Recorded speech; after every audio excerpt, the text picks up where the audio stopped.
사도행전 강의 주제로 11번째 시간입니다. 온 교회와 듣는 사람들이 다 크게 두려워하니라 입니다. 우리는 지난 시간에 아나니아와 삽비라의 죽음에 관해서 공부를 했습니다. 여러분, 이 사건은 단순히 도둑질의 문제가 아니다 그랬어요. 성령을 속이는 사건입니다. 여기서 성령을 속였다는 것은 자신이 왕이라는 마음을 숨기고 살았다는 것입니다. 우리가 명심할 것 다 공부한 내용이니까 성령의 불은 거짓된 마음 앞에서 꺼져버리고 성령의 생수는 교만한 마음으로 흘러가지 않는다. 그런데 오늘날 교회 내에 아나니아와 삽비라 같은 자들이 많아요. 하나님 나라 확장보다 자신의 자존심을 더 소중하게 여기는 자들입니다. 여하튼 사도행전 교회 안에서 유력한 부부가 약 3시간 간격으로 죽는 일이 발생했습니다. 그때나 지금이나 교회 안에서 사람 죽는 일이 쉬운 얘기 아니잖아요. 교회와 사도들에게 심각한 위기 상황이 발생을 한 것이죠. 어떤 변수가 생각지도 못했던 일이 발생을 했습니다. 당시 이 장면을 모든 교인들이 다 본 것 같지는 않고 일부는 보았고 일부는 들었습니다. 5절 보니까 아나니아가 이 말을 듣고 엎드러져 혼이 떠나니 이 일을 듣는 사람이 그랬잖아요. 혼이 떠나는 그 죽음의 장면을 본 사람도 있지만은 들었던 사람도 있습니다. 11절 온 교회와 이 일을 듣는 사람들이, 본 사람도 있고 들어서 안 사람도 있습니다. 이러든 저러든 결국 교인들이 다 알게 되었어요. 아나니아와 삽비라가 죽어버렸단다. 이때 사도들이 긴장하지 않았겠는가 생각을 해봅니다.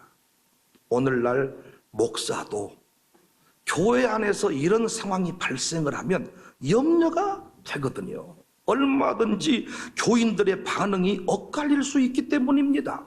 아니, 교회 헌금하다가 죽어버렸는데 별의별 소리가 다 나오지 않겠습니까? 이놈의 교회 못 섬기겠구만. 와, 난 죽을 사람도 살아야지 왜 죽어버려? 막 이런 일들이 교회 안에서 생겨날 수가 있잖아요. 코로나 상황에서도 이 코로나 바이러스 감염 사태 누구나 다 감염될 수 있는데 코로나가 감염됐다 그러면 여기에 대한 해석이 다르고 뭔가 이렇게 문제가 될 때가 있습니다. 헌금 때문에 교회에서 한 사람도 아닌 두 부부가 죽었는데 어떻게 아무렇지도 않겠습니까? 만약 여러분이 사도행전 교회 권사님이었다면, 사도행전 교회 집사님이었다면 이런 사건 앞에서 어떤 반응을 보였겠어요? 우리 교회였다면 이런 상황 앞에 어떤 대처의 모습이 있었을까요? 술렁거렸을까요? 아니면 더 뜨거워지고 부응하는 기회가 되었을까요? 당시 사도행전 교회 분위기는 일단 두려움에 쌓였습니다. 11절 온 교회와 이 일을 듣는 사람들이 다 크게 두려워하니라. 이 두려움으로 인해서 어떤 일이 일어났는가가 중요한 거예요. 두려움에 붙들려서 아예 교회를 떠난 자들도 있었을 것입니다. 그런데 이 두려움으로 인해서 나타난 반응, 결과가 참 놀랍습니다. 두려움으로 말미암아 교회가 쫄딱 망해버린 게 아니고 무너져버린 게 아니고 더 많은 사람이 주께로 돌아왔다 했습니다. 14절 믿고 주께로 나오는 자가 더 많으니 남녀의 큰 무리 있더라. 여기서 끝이 아닙니다. 13절 그 나머지는 감히 그들과 상종하는 사람이 없으나 백성이 칭송을 했다. 무슨 말인 줄 아시겠어요? 이 사건이 일어난 후에 감히 누구도 이들의 모임에 함부로 끼어들지 못했다는 거예요. 교회가 더 좋아졌어요? 어려워졌어요? 사도행전 교회 두 부부가 죽고 나서 더 좋아졌어요? 어려워졌어요? 더 좋아졌어요. 이것이 교회의 신비입니다. 우리 생각에는 유력한 사람들이 생각지도 못한 이유 때문에 교회에서 죽었으니까 큰일 났다 하겠지만 그렇지 않습니다. 오히려 우리 생각과 정반대입니다.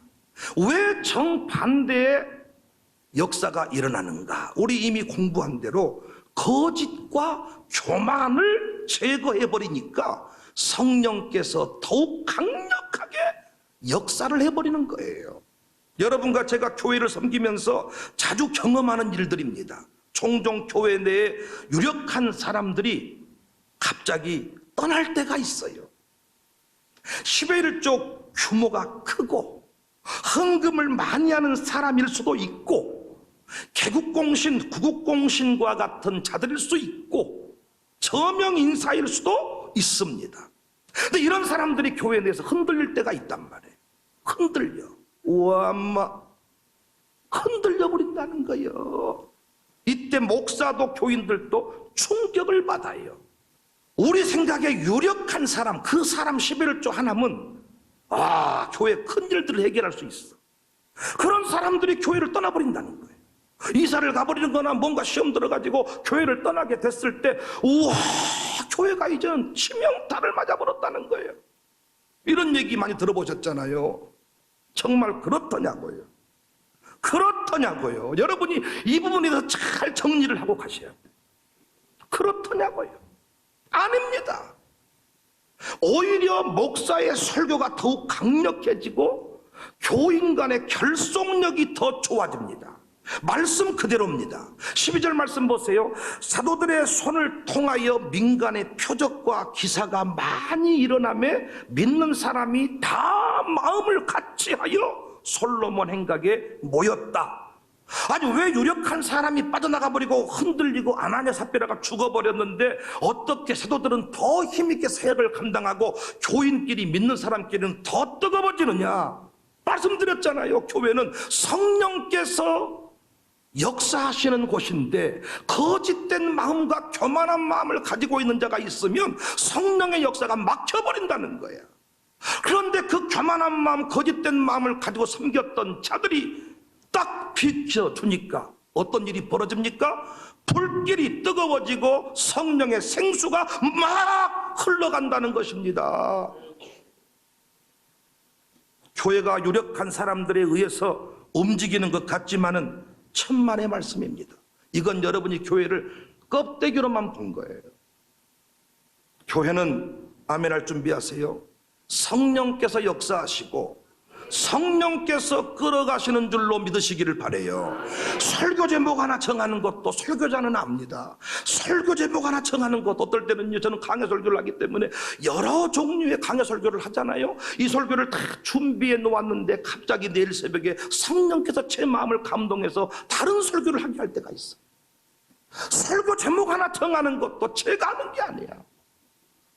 이 교회에 성령께서 친히 간섭하시고 다 움직인다는 것입니다.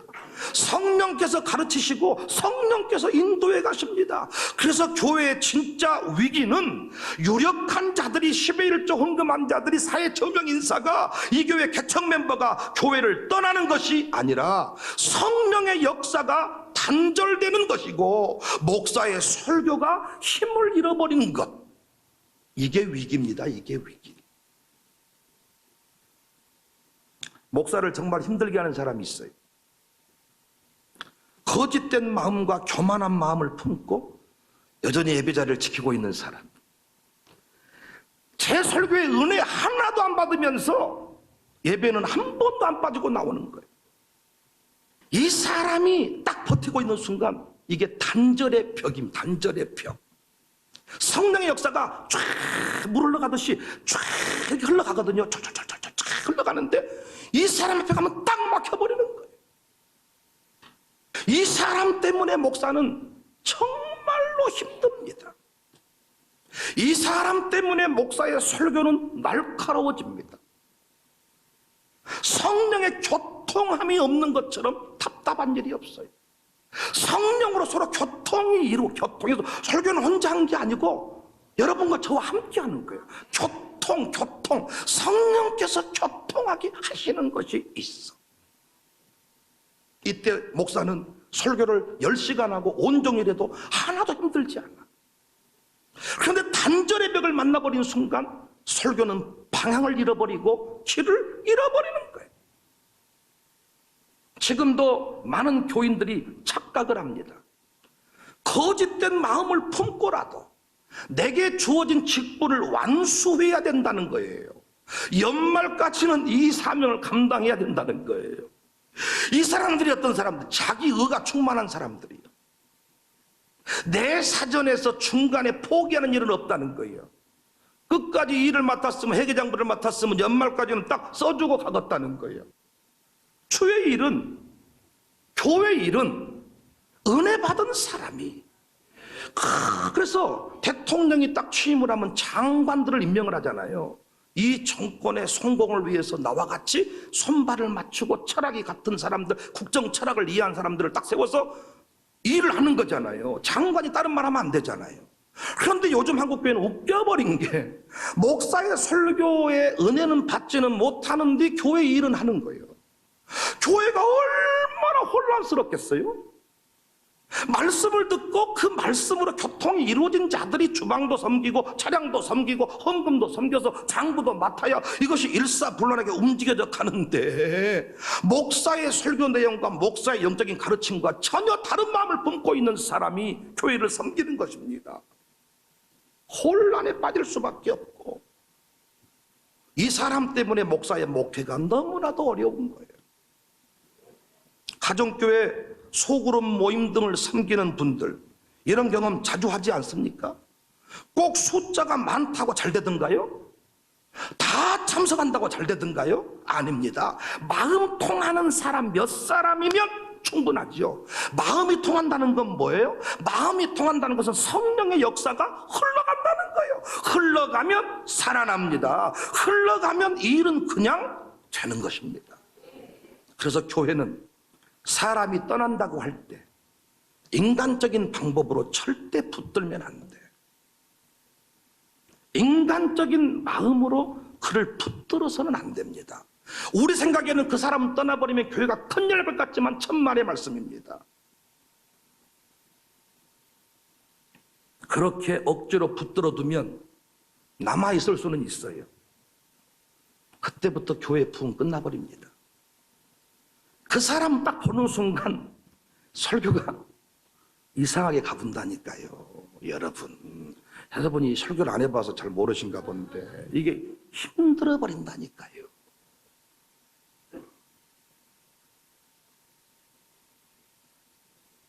교회에서 또 안 한다, 못 한다 할 때도 마찬가지입니다. 안 합니다. 못 합니다. 억지로 강요하면 안 됩니다. 억지로 강요하는 순간 성령님의 역사가 흘러가지를 않아요.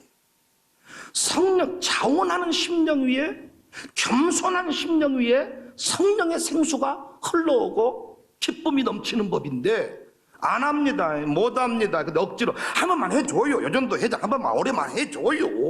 안 한다께 해주란께요. 한번 해볼까? 근데 한다고 한 순간부터 띠띠대대 도도 해가지고 아멘입니다.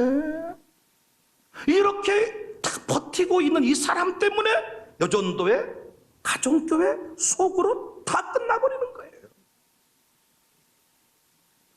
그래서 저는요, 교회에서 무슨 일을 맡겼는데 안 한다고 해. 못하겠다 그래. 그럼 저는 두 가지를 항상 확인합니다. 제가 실수한 것 때문에 상처가 돼서 그런가? 저는 그것은 무릎 꿇고 빕니다. 저는 바로 잘못을 인정해요. 죄송합니다. 몰라서 그랬습니다. 다음부터 안 그러겠습니다. 또 힘들어서 도와달라는 표현이 나 안 합니다. 난 못 합니다. 해석을 해봐. 제가 엄마들이 명절 때 오지 말라고 하잖아요. 그런데 음식을 다 준비해 놓잖아요. 엄마 말을 알아먹어야 되잖아요. 어떤 분이 나는 권사 절대 시키지 마세요. 난 절대 권사감이 아닙니다. 나 권사 절대 권사시키면 교회 떠나버립니다. 근데 안 시키니까 떠나버리더라고요. 그러니까 반대로 말한 거예요. 그러니까 이걸 알아먹어야지. 안 합니다. 못 합니다.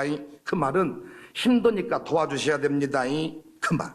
권사님, 집사님, 내가 도와드릴게. 우리 한 번만 더 수고하세요. 알았습니다. 해볼게요. 그런데 교만의 마음이 있어.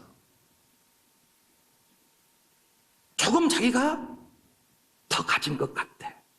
이 교회에서 다 무식해 보이고 자기만 똑똑해 보여. 아무 말하지 않고 있는 장로님들이 모자라 보여. 자기는 자꾸 말을 하는 거예요. 그런데 그 마음을 품고 있다가 나는 이런저런 이유로 안 하겠습니다. 못 하겠습니다. 저는 이런 경우에 절대로 일을 시키지 않습니다.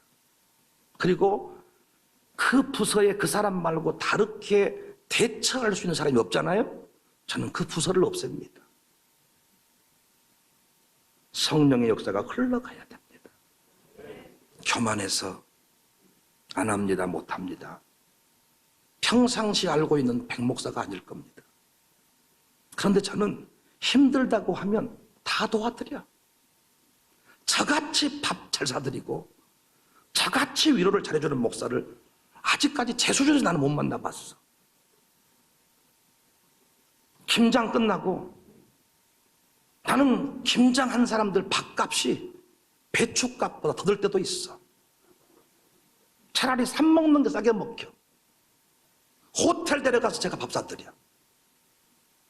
저는 힘들다 하는 것에 대해서는 얼마든지 위로할 준비가 되어 있습니다. 왜? 주의 일은 힘들어요. 그래서 우리가 서로 위로하고 격려해 줘야 돼. 좋게 힘들다고 말하면 돼.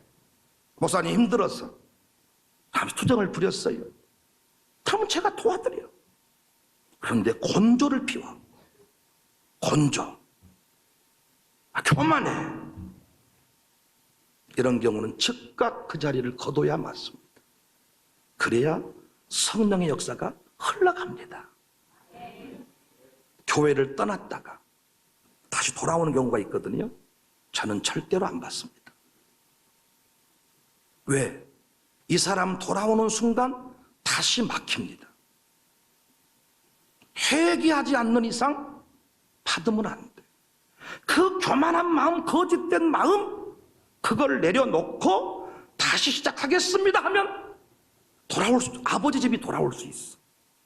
그러나 아나니아와 삽비라 같은 마음을 가지고 거짓된 마음을 가지고 다시 주회전에 돌아와서 함부로 좌우지하겠다, 이걸 두고 보는 목사는 잘못됐습니다. 특별한 경우이기는 하지만은 목사를 옮겨버린 경우도 있어요. 꼭 교인만 교회 부흥에 걸림돌이 되는 것은 아니에요. 목사도 욕심에 붙들리고 교만한 마음을 품을 수가 있어요. 실제로 목사에 의해서 교회 부흥의 불길이 꺼져버린 곳이 아주 많아. 이건 참 부끄럽고 위험한 일인데 담임 목사, 분목사 다 마찬가지. 어떤 의미에서 목사가 거짓되고 교만한 마음을 품으면 일반 성도와 비교할 수 없는 문제가 생겨납니다. 목사가 갑자기 교만해져 버린 거예요. 목사님이 갑자기 욕심에 붙들려 버린 거예요. 돈 찾아버리고 갑자기 목사가 교만해져 버리니까 교회 부흥의 역사가 중단이 돼 버리는 거예요. 이럴 경우에는 하나님 어떻게 하신다고요? 목사를 빼버려요. 목사를 옮겨버린다. 어떤 교회는 부목사 한 사람 때문에 쑥대밭이 되는 경우도 있습니다. 여하튼 하나님은 속지 않습니다. 성령님은 정확하신 분입니다. 거짓되고 교만한 마음으로 행할 때 어떤 역사도 일어나지 않습니다. 그래서 다윗은 시편 51편 10절 이하에 이런 기도를 합니다. 하나님이여, 내 속에 정한 마음을 창조하시고 내 안에 정직한 영을 새롭게 하옵소서. 나를 주 앞에서 쫓아내지 마시며. 당신이 교회에 옮긴 것 같지만 사실은 하나님이 옮긴 것입니다. 공동체의 부흥을 위해, 성령님의 역사를 위해 하나님이 정리한 것입니다. 다윗은 그것을 알았기 때문에 주 앞에서 쫓아내지 마시며 주의 성령을 더 띄워주세요. 주의 성령을 내게서 거두지 마소서. 주의 구원의 즐거움을 내게 회복시켜 주시고 자원하는 심령을 주사 나를 붙들어 주세요. 할렐루야. 우리 안에 정직한 영이 충만하기를 원합니다. 성령님의 역사가 생수의 이 강이 흘러넘칠 수 있기를 바랍니다. 목사의 설교를 들을 때 막힘이 없이 쫙 흘러갈 수 있어요. 그래서 이 역사가요, 가정으로까지 흘러가고 직자로 흘러가야 되는데 나한테 딱 걸려 있습니다. 걸려 있어. 통로가 돼야 돼. 통로가. 바울도 중요한 고백을 했습니다. 고린도전서 2장 3절에서 5절, 내가 너희 가운데 거할 때에 약하고 두려워하고 심히 떨었다. 바울이 어지간하면 떨지를 않는데 떨었다는 거예요. 왜 떨었냐? 내 말과 내 전도함이 설득력 있는 지혜의 말로 하지 아니하고 다만 성령이 나타나신가 능력으로 하여 너희 믿음이 사람의 지혜에 있지 아니하고 다만 하나님의 능력에 있게 하려 하였노라. 성령의 나타남이 없을까 봤어. 그래서 주의 일은 꼭 경험이 있어야만 잘할 수 있는 것은 아닙니다. 경험보다 더 중요한 것이 성령님께서 나를 써주시는가입니다. 자, 여러분, 성령께 써주시면요, 다 요정도 회장을 해야 되는데, 당회를 해야 되는데, 뭐 남전도 회장을 해야 되는데, 사역장을 해야 되는데, 성령이 충만한 사람은 엎드리면 알게 해주십니다. 엎드리면 보게 하십니다. 말씀을 들을 때 팍팍 꽂히게 하십니다, 여러분. 그래서 성령이 나를 쓰시는가가 중요한 거예요. 목사도요, 성령께서 역사하시지 않으면 설교 안 됩니다. 찬양 인도하는 분도요, 성령이 역사하면 그 찬양이 막 흘러갑니다. 우리는 교회를 섬길 때 정말 두렵고 떨리는 마음으로 섬길 수 있기를 바랍니다. 또한 교회 내에 돌발 상황이 발생했을 때 사람들의 시선이나 평가에 너무 민감하게 반응하지 마세요. 이 교회 큰일 났다, 이 교회 망했다, 어찌했을까, 이런 말에 귀 기울이지 마세요. 그때 기회로 삼고 영적으로 바로 서면 더 큰 능력을 하나님께서 부어 주십니다. 14절 16절 말씀 봤습니다. 믿고 주께로 나오는 자가 더 많게 될 줄로 믿습니다. 남녀의 큰 무리더라. 심지어 병든 사람을 메고 거리에 나가 침대와 요위에 누이고 베드로가 지날 때 혹 그의 그림자라도 누구에게 덮일까 바라고 예루살렘 부근에 수많은 사람들도 모여 병든 사람과 더러운 귀신에게 괴로움받는 사람을 데리고 와서 나음을 얻는다. 진실된 마음을 품은 자들이 함께하니 폭발적인 부흥이 일어날 것입니다. 혹시라도 교회 섬길 때 교만한 마음 품으셨으면 오늘 이 자리에서 회개하시고 성령의 신실한 통로가 되시기를 주님의 이름으로 축복합니다.